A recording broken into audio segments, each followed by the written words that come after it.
Hello, my name is Henrik Arsgood. I'm a senior staff software developer with Visier, and today we're going to be talking about the Query API. This series will be a technical tutorial on doing computational things with Visier. This video will help you see and understand some of the power available through Visier's APIs.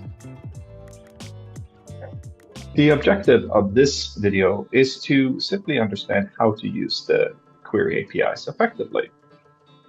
We're going to cover calling the query APIs to illustrate how you can query for detailed data, aggregated data, and even down to change records. We will discuss large aggregate queries and how we can use sparseness in the data set to manage the size of the response and not to run into the cell set size limit. Most of the examples will be defined in JSON, but we will also cover SQL-like. Let's get started. For this tutorial, we're using Postman as the client, and on the back end is a developer server that actually executes the APIs. All of the data is generated in the table. Now, we're going to start with a type of query called list queries. Sometimes they are called drill through, sometimes they are called detailed. They are all the same though, and I want to talk to you about the structure of these queries. They are, as the name would imply, detail-oriented. So you're not getting any metric aggregation as part of these queries, but we're getting the various properties and dimensions of the object that we are interested in. So the top section or element here of the query definition is the source. The source you can think of as the table, and oftentimes you're simply referring to the analytic object that you're interested in. But it could also be a metric or even a formula, but the result is the same. It will find the underlying object that it will select against. The second section is the columns. This is the fields that you want from this particular query. And common for these is that you will provide a column name if you want, otherwise it's going to build it from what it is that you're actually asking for. The main thing to take away here is that you can ask for a property, which is a primitive attribute on the object itself. The important thing to notice here is that you have to qualify the name. And we'll see a pattern here. Each of these elements that we're asking for, be it in columns or filters later on, they have a recurring theme here in the sense that they have a name and a qualifying path. The name is pretty self-explanatory. It is the name of the attribute that you're interested in. The qualifying path is effectively the traversal path. If you think about it in database terms, it would sort of be the path of joins that you would get from one object to another.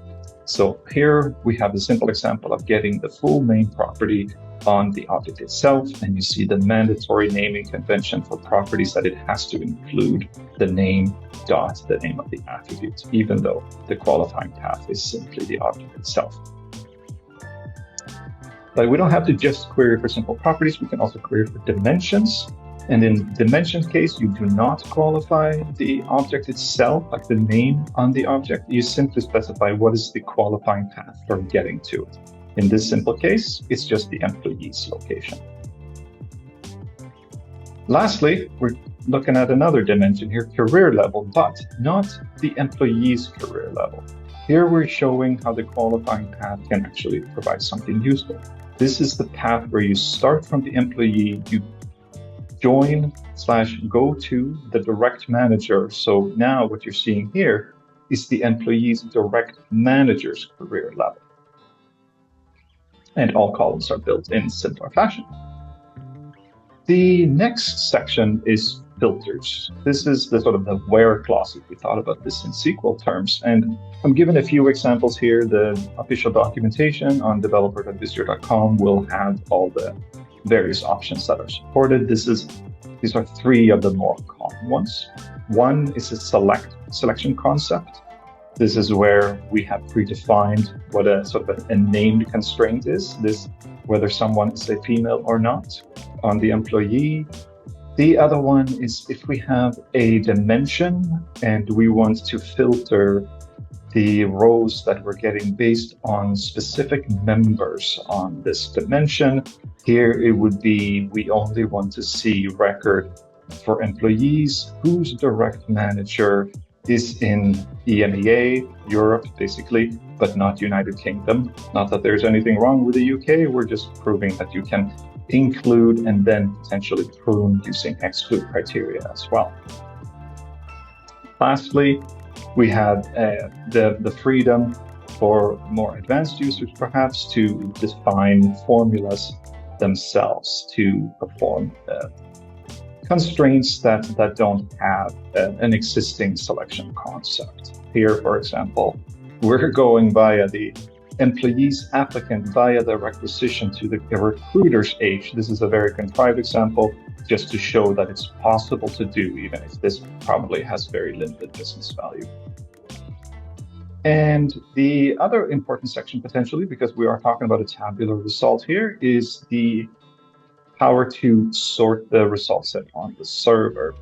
And the sort here is expressed in terms of the column index. So it's important to be able to tie that back to the columns that we have listed here.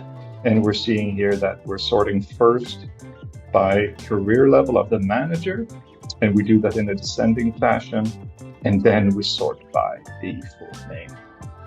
Lastly, we're providing a time interval, and here we're basically providing a from date. What is the type of period that we're specifying? So here we're saying basically the 3 months leading up to April 1st of 2022. Direction here is explicitly called out as to go backwards in time. So that's why I said the 3 months leading up to 2022. Let's now run this query to take a look at the results. Because we have not specified a particular type that we would like the response in, it will be returned as JSON, and we can see the tabular representation of JSON, which defines the header, along with the rows where each index corresponds to the value in the header. We might instead want this in a different format, such as CSV. We change our request header to have text CSV first, and then we also include application JSON in the event that there are errors. We can now run this query again and get the response in a truly tabular format as CSV. In addition to the sections of the query definition that defines what it is that we are selecting, there is also an options element, and an options element will inform the API how we want it to run in many cases. Some of the most common options used for the detail or list API is to achieve pagination.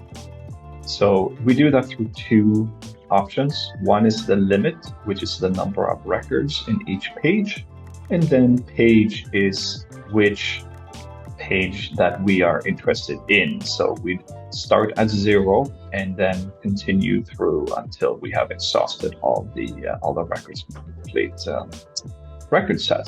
Limit here is extremely low for the purposes of showing the demo, but it shows the principle that this should effectively grab, with a 0-based record count, this would grab record 10 to 19. We can run this, and we can see here that we have 10 of these records in this JSON representation. Oftentimes, though, when selecting tabular results, JSON is not the preferred output format. So what we can do is specify an encoding, or it's actually what we accept in terms of content type. And here we're saying that we prefer text CSV, but we also accept application JSON.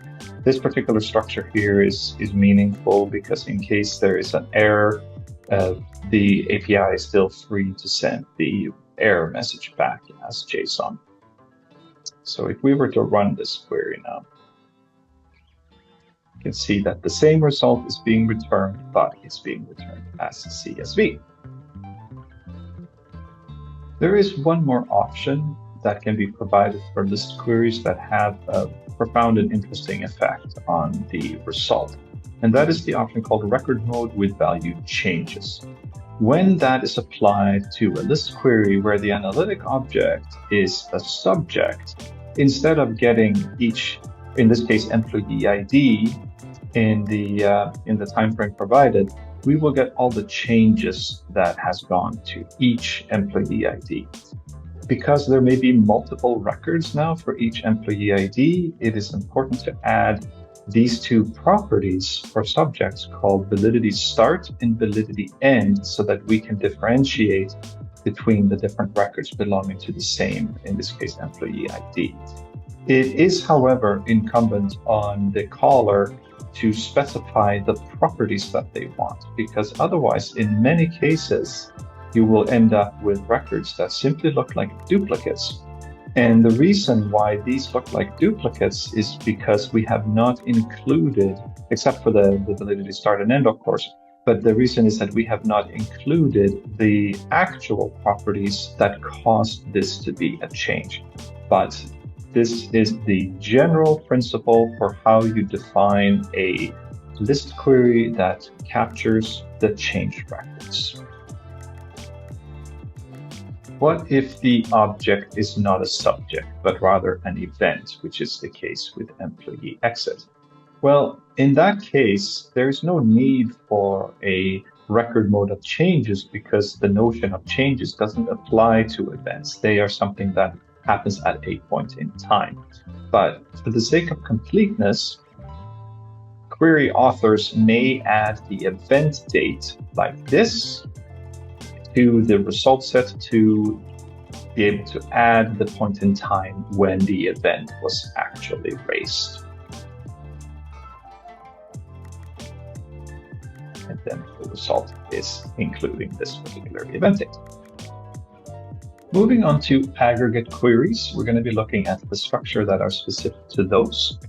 Similar to list queries, we will start off by a source definition. The difference is for aggregates, it needs to be a metric or a metric formula, because we are aggregating a numeric value.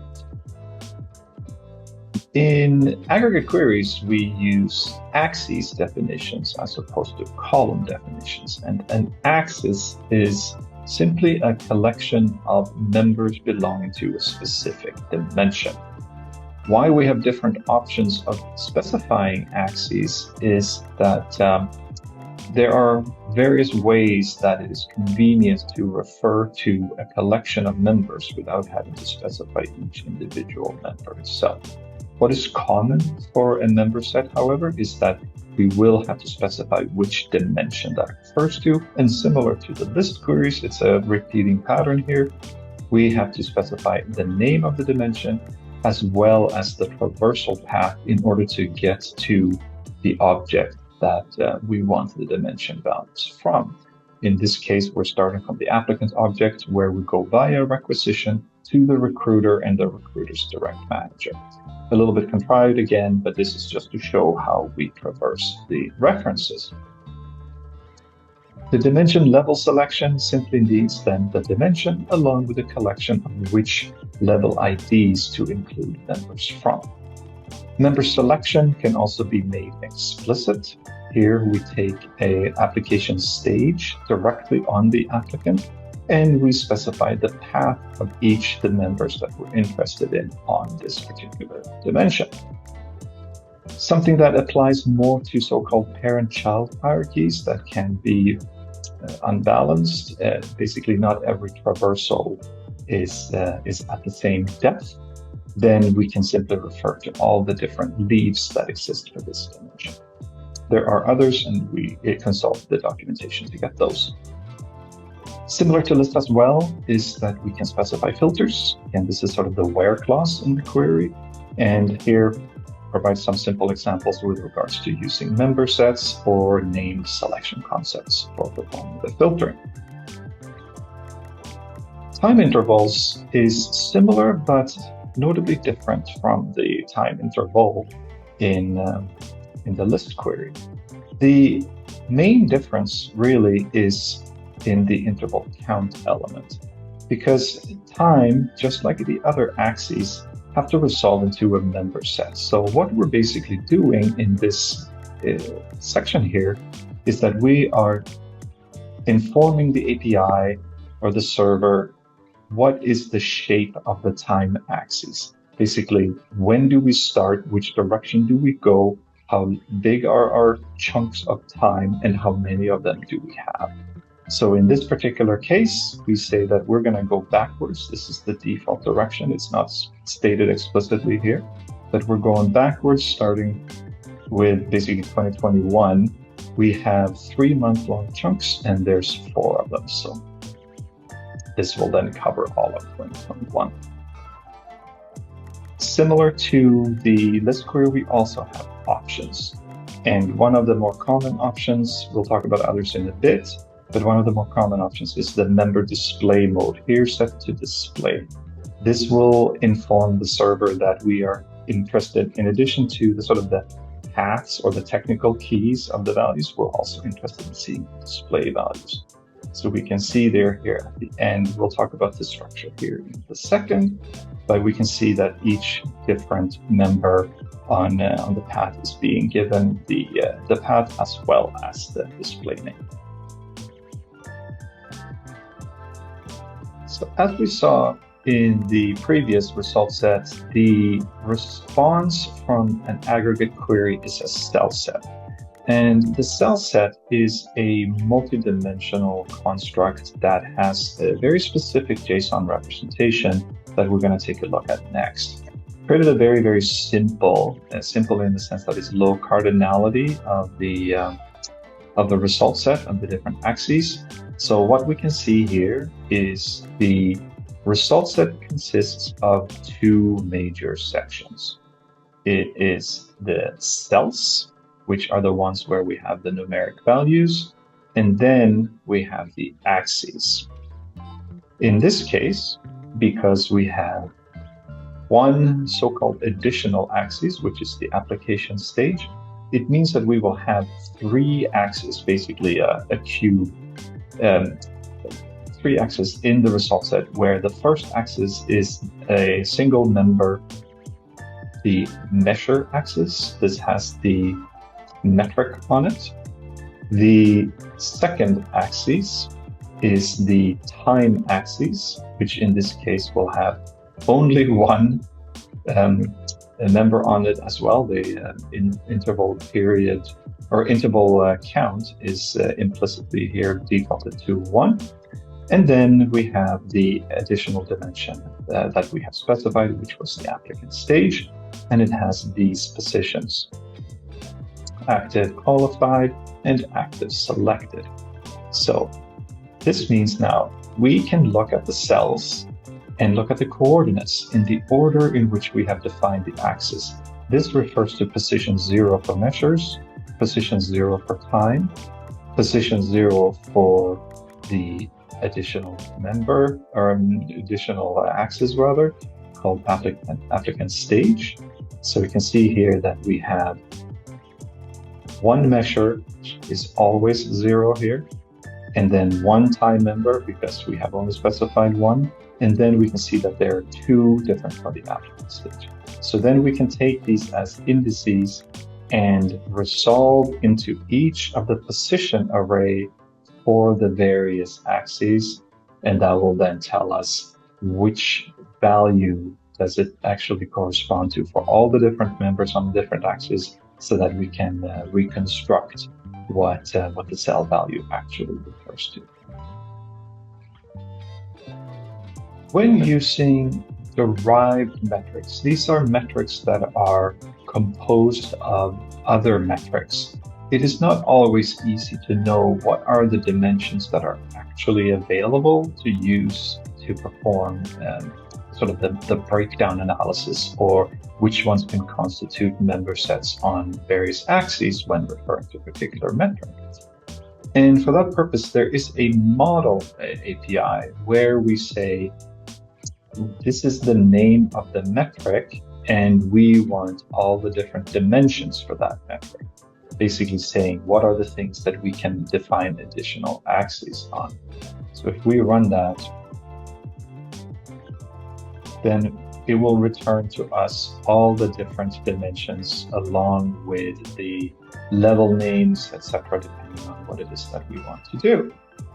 So now we can go and create a query for this, where we use this particular metric. And here we're deciding to add an additional axis for the actual base pay ranges. We specify a time interval, keeping it simple with only one time number. And what we're doing here also is making sure that we use the display name for members, and that we will hide the cells that have a null value. What we're going to do for ease of display is we're also going to task this API to return to us the value as CSV, so basically in a tabular format, because as we saw in the previous API call, understanding cell sets is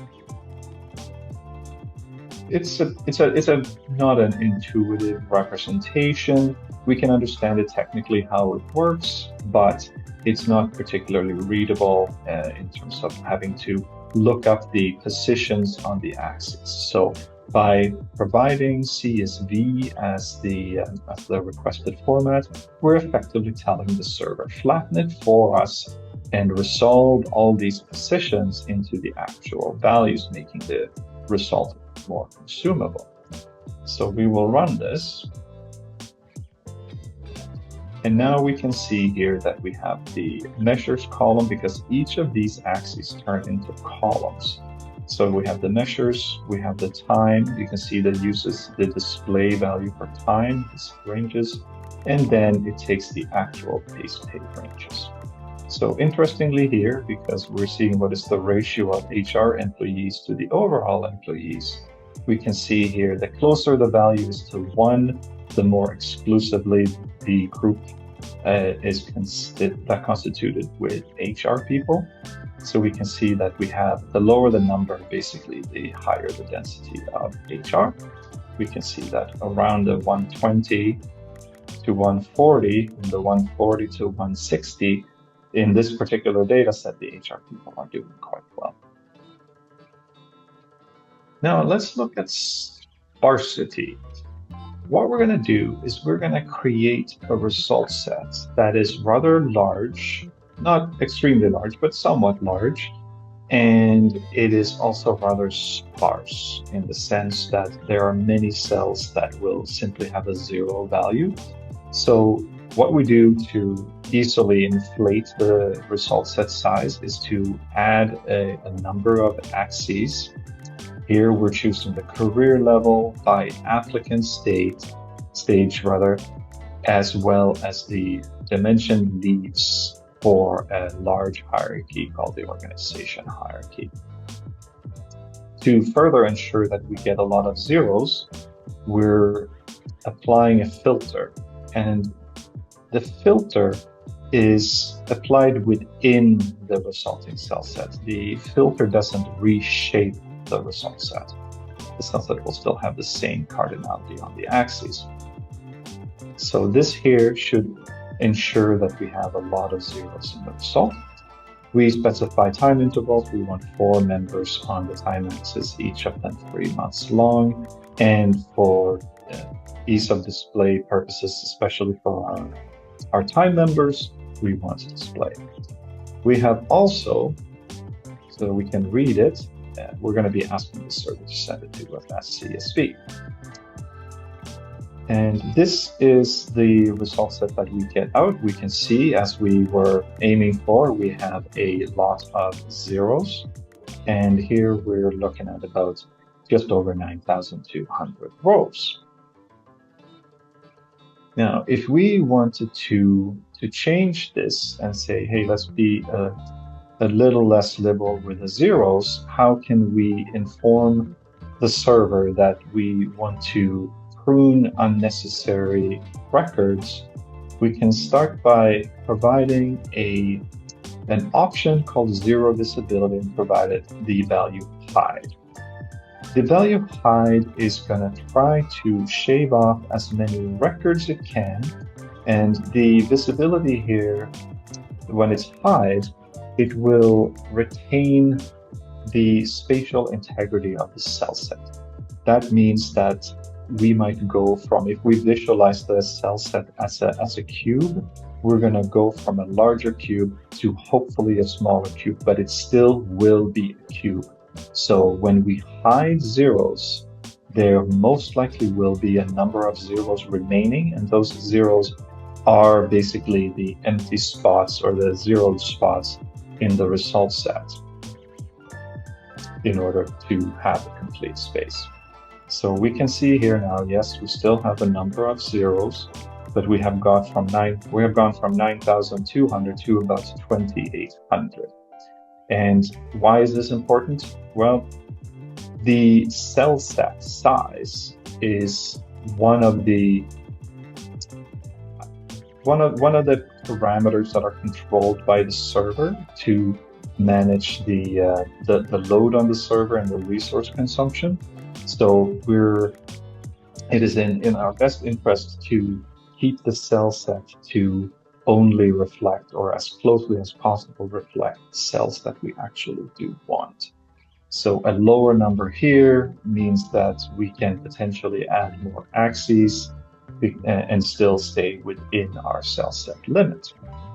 There is, however, an even more aggressive way of pruning zero-valued cells from the result, and that is when we change the visibility of zeros from hide to eliminate.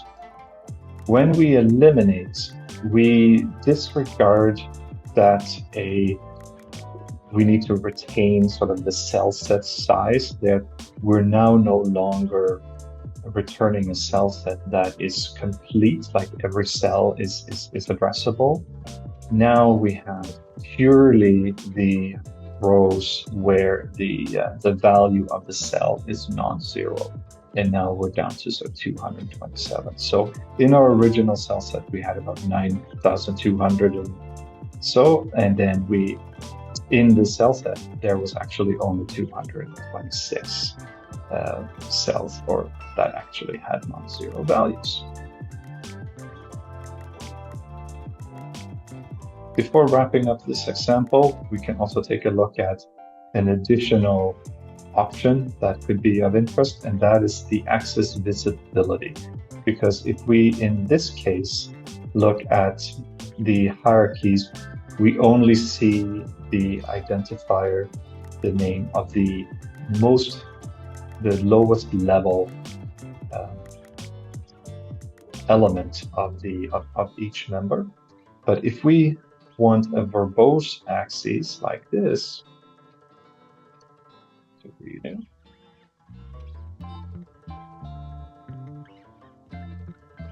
we can see now that it actually, instead of just giving us the sort of the last element in the path, we now get the complete elements path for our results. We're going to round up the aggregate query discussion by looking at multi-metric queries. They are queries where we can refer to many metrics. They could be named metrics like this, or they could be a metric formula.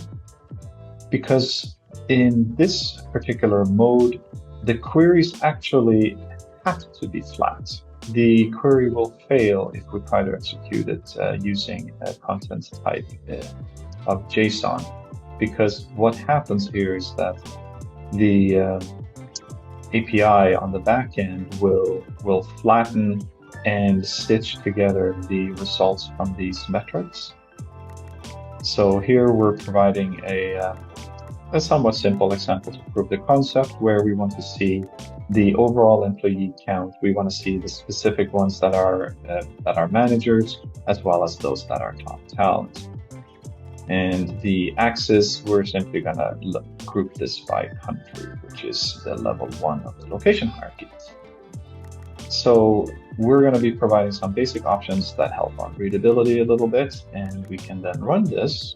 and it runs 3 queries, stitches them together, and returns the result set.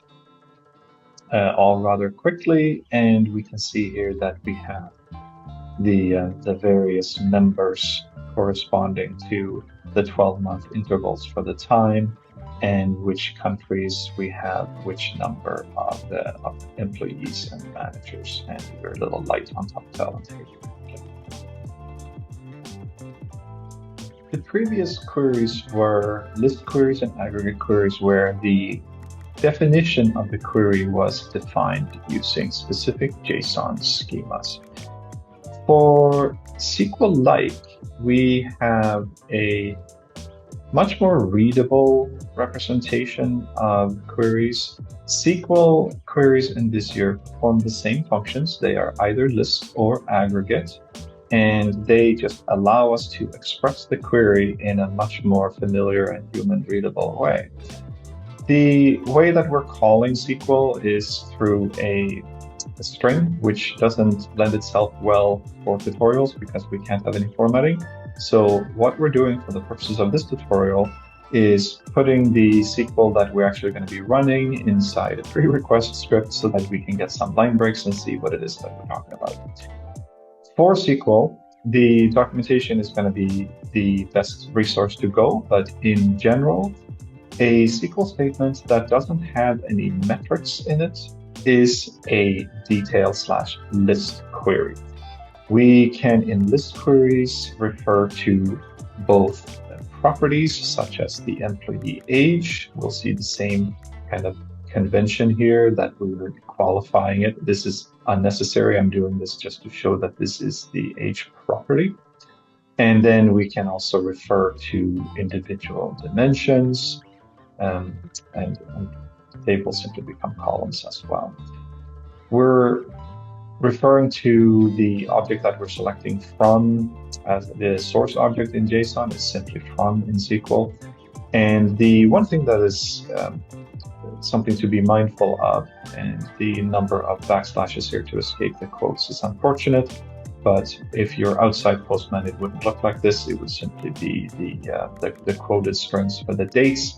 For list queries, we are specifying a date range within which we will, in this case, return the dates that match our criteria, and we will return the columns that are requested. The criteria in this case is that we want to see all the employees that are female.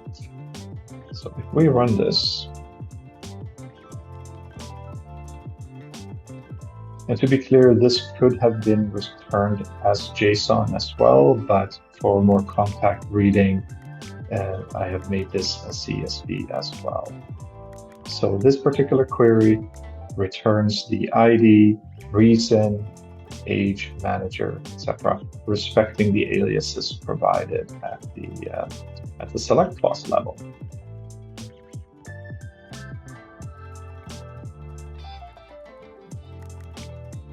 The aggregate query we can see here is a query that provides metrics on the projection clause, that is the select clause. And one thing to note here is that we're referring to metrics as aggregation functions that basically look like function calls like this. You will notice an absence of group by because the SQL-like language at Visier simply infers what the group by statement would actually be based on the non-metric fields that are selected upon.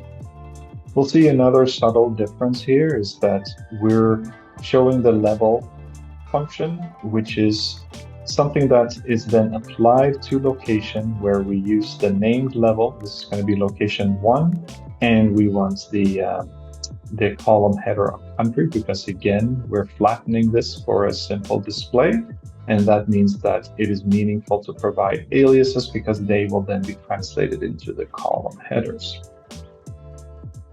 The one thing here that is different from the list, of course, is the way that we specify our time intervals. Just like we had a different mechanism between list and aggregate in JSON, we need to be able to specify the number of members and the shape of the time members. So here we have an example where we go 5 periods back in time, where each period is defaulted to 1 month. But if we wanted something different, we could change it to this, and maybe we want only 4.